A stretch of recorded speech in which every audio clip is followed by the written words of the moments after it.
Good morning students. Let us continue with the lesson People as Resource. Today in this video we are going to learn about quality of population in terms of health.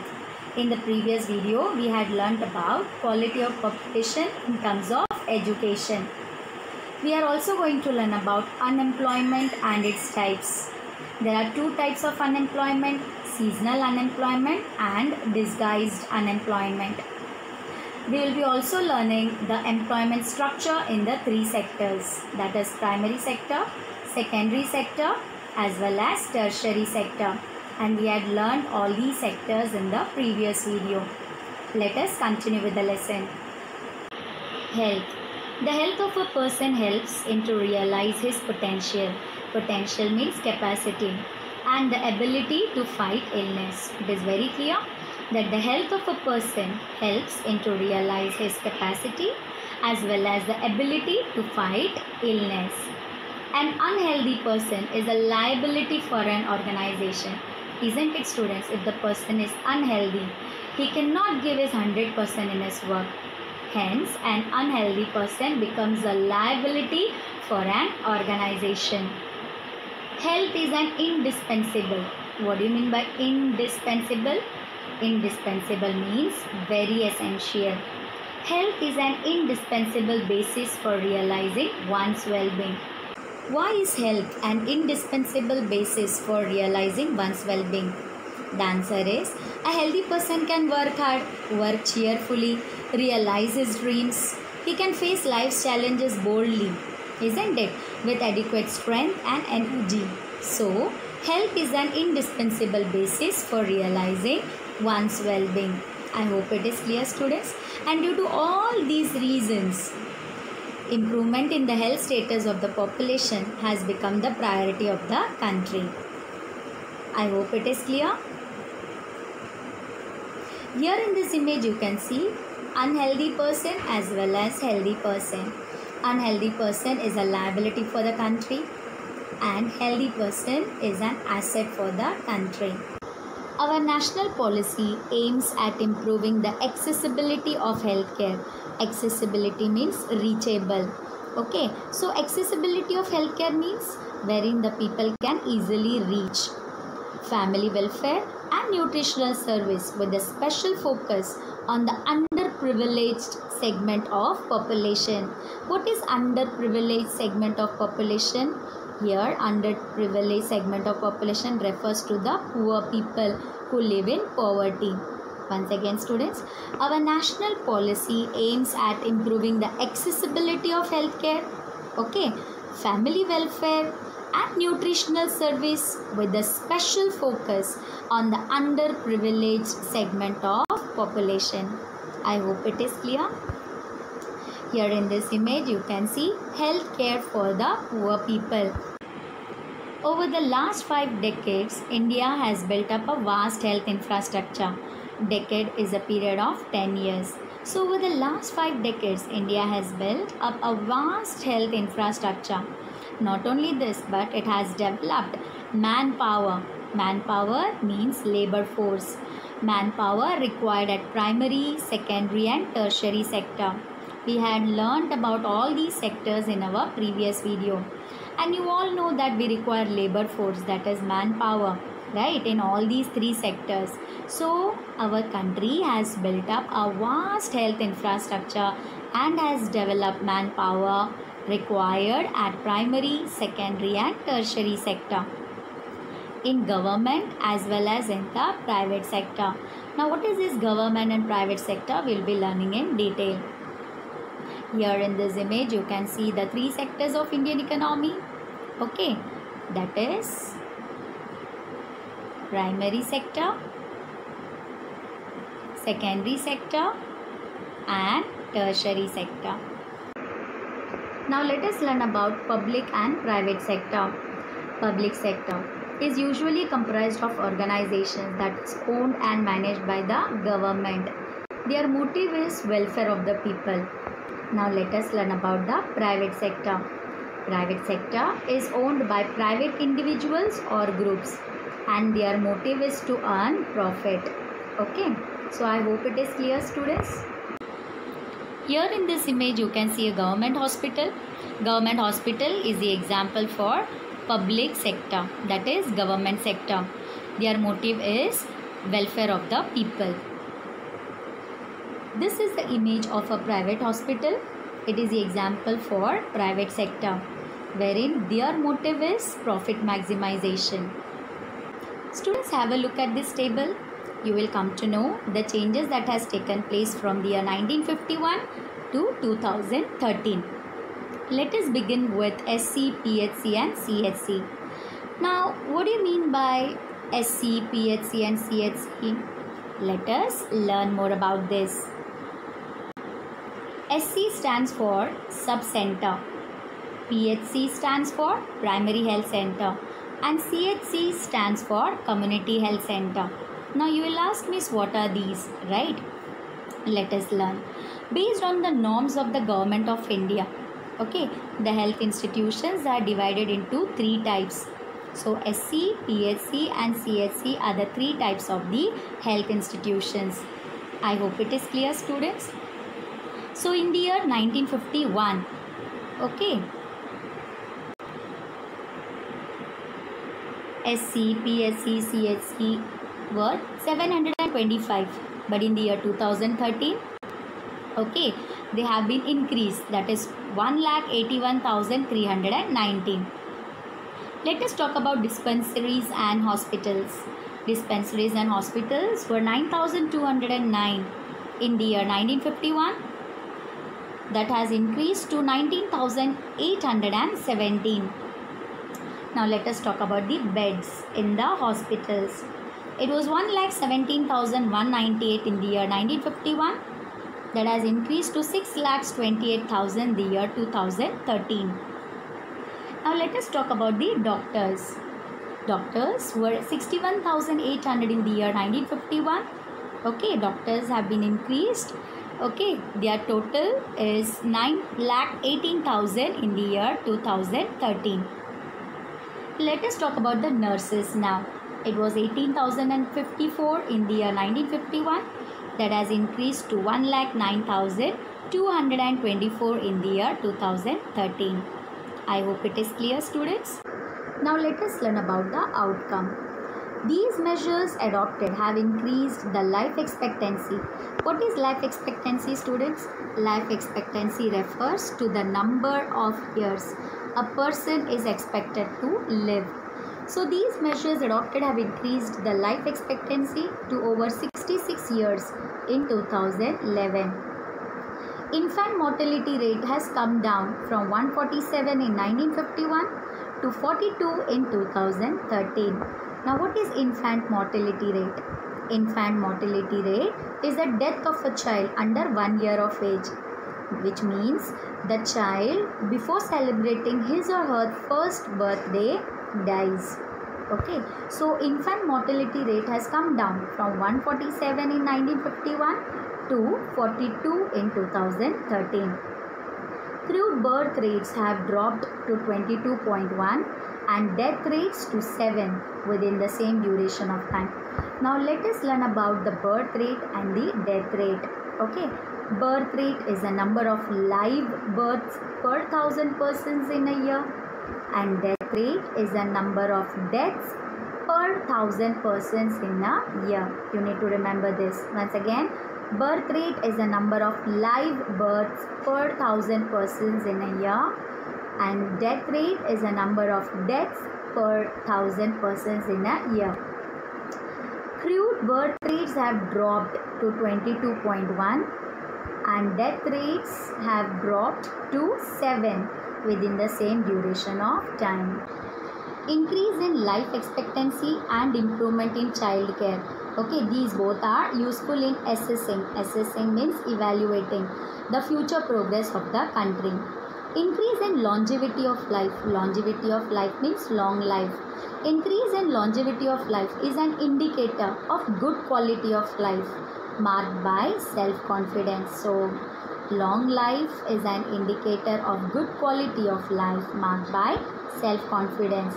And we have also seen that increase in life expectancy of a person as well as improvement in child care. These both are very much useful in assessing the future progress of the country. There are many places in India which do not have even these basic facilities. We live in urban areas, right? We have better medical facilities. We have good hospitals over here. But what about the rural areas? Most of the rural areas, they don't have better medical facilities. Okay, so there are many places in India which do not have even these basic facilities. There are only 381 medical colleges in our country, which is very less as compared to the population of our country, and 301 dental colleges. You need to remember this: 381 medical colleges and 301 dental colleges in our country. Andhra Pradesh, Karnataka, Maharashtra and Tamil Nadu have maximum number of colleges, maximum number of medical colleges. We have maximum number of medical colleges in Maharashtra, Karnataka, Andhra Pradesh and Tamil Nadu. You need to remember this. Okay, let's move ahead. Here are the images of medical college and dental college. Now let us learn about unemployment. Unemployment is said to exist when people are willing to work at the going wages, cannot find jobs. So here unemployment exists. When does it exist? When the people are ready to work, when the people are willing to work. Okay, at the going wages. What do you mean by wages? Wages are the monetary compensation paid by an employer to the employee in exchange for work done. Okay, so here the person is ready to work at the going wages, okay, at the fixed wages, but the person is not able to find job. Is that clear, students? Once again, unemployment is said to exist when people are willing to work at the going wages but cannot find jobs. The workforce population includes people from 15 years to 59 years. Okay, so you need to remember this. The workforce population includes people from 15 years to 59 years. So below 15 years and above 59 years. Okay, they are the dependent population. In case of India, we have unemployment in rural as well as in urban areas. However, the nature of unemployment differs in rural and urban areas. The nature of unemployment is not same. Okay, in rural and urban areas, they differ, they vary. So in rural areas, we have seasonal and disguised unemployment. Okay, whereas in urban areas, we have educated unemployment. You need to remember this. Rural areas, seasonal and disguised unemployment, and in urban areas, we have educated unemployment. In rural areas, we have seasonal and disguised unemployment, whereas in urban areas, we have educated unemployment. You need to remember this. Now, let us learn about seasonal unemployment. When people are not able to find jobs during some months of the year. Okay, so out of 12 months, some months they don't have job only. Remaining month they have job. People dependent upon agriculture usually face such kind of problem. Okay, so who face such kind of problem? That is the seasonal unemployment. The people who are dependent upon agriculture. Okay, they face seasonal unemployment. There are certain busy seasons when sowing, harvesting, weeding and threshing is done. Okay, so during these busy seasons, the farmers are employed. Okay, they are engaged in the agricultural activity. Here is the image of sowing, harvesting, weeding and threshing. Certain months do not provide much work to the people dependent on agriculture and thereby leading to seasonal unemployment. I hope it is clear, students. Now let us learn about the disguised unemployment. In case of disguised unemployment, people appear to be employed. Okay, we feel that they are employed, it seems that they are employed, okay, but actually they are not. So let us try to understand this concept. They have agricultural plot where they find work. They have their own agricultural plot, okay, where they find work. This usually happens among family members engaged in agricultural activity. This kind of disguised unemployment we can see, okay, among the family members engaged in agricultural activity. The work requires the service of 5 people but engages 8 people. So 3 people are extra over here, okay, wherein 5 people are required and 8 people are working. That means 3 people are extra. These 3 people also work in the same plot as the others. The contribution made by the 3 extra people does not add to the contribution made by the 5 people. So do you think these 3 extra people who are working, okay, along with the 5 people, those who are actually required in the farm work, will there be any increase in the output? Certainly no, because the farm work requires the service of 5 people only. So these 3 people, those who are working, they are the extra and they do not, okay, add to the contribution made by the 5 people. Here in this image you can see more people are working in the field, wherein less number of people are required for this work. If 3 people are removed, the productivity of the field will not decline. So even if you are removing these 3 extra people, okay, the productivity of the field will not become less, will not decline. The field requires the service of 5 people, okay, and 3 extra people, those who are working, are disguised unemployed because their work or their service is not required. So these 3 extra people are disguised unemployed. So I hope it is clear, students. You have learnt about seasonal unemployment as well as disguised unemployment. Let us learn about educated unemployment. Students, I had already explained about educated unemployment, isn't it? Educated unemployment takes place in urban areas where more number of people are educated. They are educated but they don't find job. In case of urban areas, educated unemployment has become a common phenomenon. So it is very common in urban areas. Educated unemployment is very common in urban areas. Many youth with matriculation, graduation and post-graduation degrees are not able to find job. Matriculation, one who has completed 10th standard. Graduation, one who has got bachelor degree. Post-graduation, one who has got master's degree. Okay, so many youth, many youngsters, many young people with matriculation, graduation and post-graduation degrees in urban areas are not able to find job. A study showed that unemployment of graduate and postgraduate has increased faster than among matriculates. So unemployment among graduate and postgraduate, okay, is increasing faster than among matriculates. I hope it is clear, students. Students, here in this image you can see an educated person. Okay, he has got education but he is not getting job. He requires work. This is the example of educated unemployment. I hope it is clear. Now let us move further. Now let us learn about the problems due to unemployment. Okay. A paradoxical. Now what is paradoxical? Seeming impossible or difficult to understand because of containing two opposite facts or characteristics. A paradoxical manpower situation is witnessed as surplus of manpower. Surplus means extra, manpower means labor force.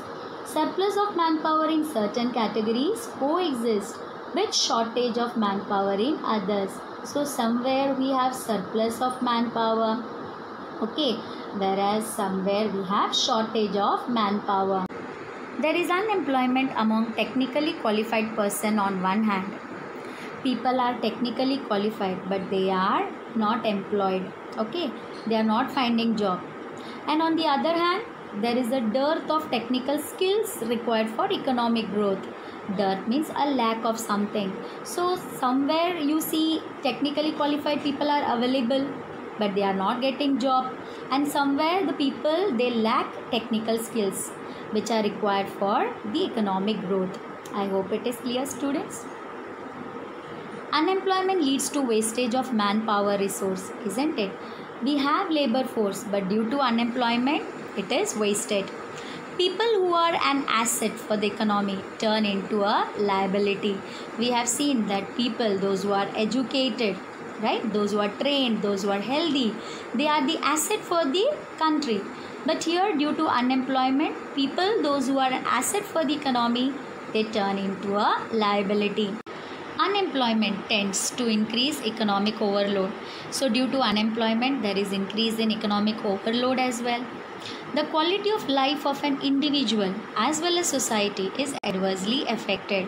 So if the person is unemployed, okay, his standard of living will be low. He will not have sufficient money. In case he falls sick and he requires money for the treatment, how he will get? So his quality of life will be deteriorated. Okay, so quality of life of an individual as well as society is adversely affected. Hence, unemployment has detrimental impact on the overall growth of an economy. Detrimental means harmful. So due to all these factors, unemployment has harmful impact on the overall growth of an economy. Increase in unemployment is an indicator of a depressed economy. Now, what is depressed economy? A deep and long-lasting period of negative economic growth. So, increase in unemployment is an indicator of a depressed economy. It also wastes the resource which could have been gainfully employed. Unemployment also results in the wastage of the resources which could have been gainfully employed. I hope it is clear, students. Agriculture is the most labor absorbing sector of the economy. As more number of the people are employed in agriculture, agriculture is the most labor absorbing sector of the economy. In recent years, there has been a decline in the dependence of population on agriculture. Why is it so? Because of disguised unemployment. I had already taught you about disguised unemployment, isn't it? In recent years, there has been a decline in the dependence of population on agriculture, partly because of disguised unemployment. Some of the surplus labor in agriculture has moved to either the secondary or the tertiary sector. Some of the surplus labor in agriculture, okay, has moved either to the secondary sector or to the tertiary sector.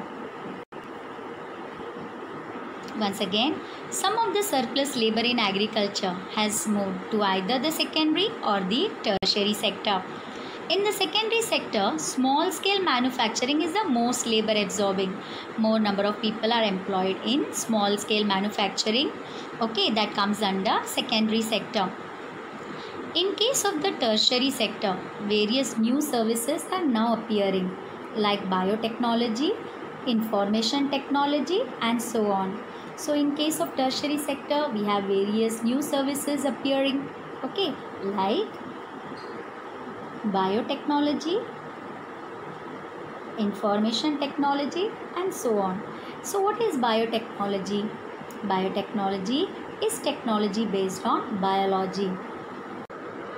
Information technology, it is the study, design, development, implementation, support or management of computer based information systems, particularly software applications and computer hardware. Students, I hope you have understood all the topics covered today. Let's do a short recap. In this video, we had learnt about the quality of population in terms of health. We have learnt about unemployment and its types. We learnt about seasonal unemployment, disguised unemployment and educated unemployment. We have also learnt about employment structure in the three sectors. Okay, we have completed this chapter. I hope you have understood all the topics covered in this chapter. Don't forget to read the textbook. Meet you in the next video with a new lesson. Till then, bye and take care.